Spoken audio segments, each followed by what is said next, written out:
बोला कि what is the real beauty of Indian civilization, यानी कि इंडियन सिविलाइजेशन का रियल ब्यूटी क्या है।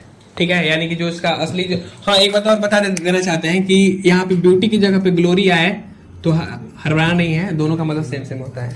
यानी इसका रियल सुंदरता क्या है, वास्तविक जो सौंदर्य है, सुंदरता है क्या है। तो बोला है कि the real beauty of Indian civilization is that, यानी कि जो रियल ब्यूटी है इंडियन सिविलाइजेशन के वो क्या है कि इट रिमेन्स इमोबल, या अटल है। अटल का मतलब क्या है, यानी बहुत सारे सभ्यता आए यहाँ पे, बहुत सारे हैं, सब लोग अपना तमाशा दिखाए और चले गए, लेकिन ये जो भारतीय सभ्यता है अब तक टिका हुआ है।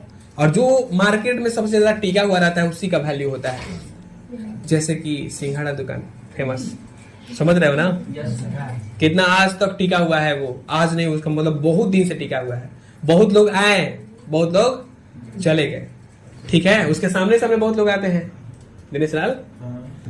उसके बाद हो गया ना, इट रिमेन्स इमोबल या अटल है, ठीक है। इवन आफ्टर ईयर्स, यानी कि वर्षों, यहां तक कि वर्षों के बाद, वर्षों और वर्षों के बाद यह वैसा है, इट इज, ठीक है ना, जैसा इसको होना चाहिए, ठीक है ना। ऐसा नहीं कि चेंज हो गया है, बदला नहीं है, यह वैसा है जैसे पहले था, वो आज भी वैसे ही है जैसे इसको होना चाहिए, ठीक है। इट हैज नॉट चेंज, इसमें इट्स नेचर, इसकी प्रकृति में कोई भी बदलाव नहीं आया है, ठीक है। कोई बोलते हैं कि तो नेचर हमें पसंद नहीं है, तो इसका मतलब जो इसका नेचर है वो आज तक बदला नहीं है, यह वैसा है जैसा इसको होना चाहिए।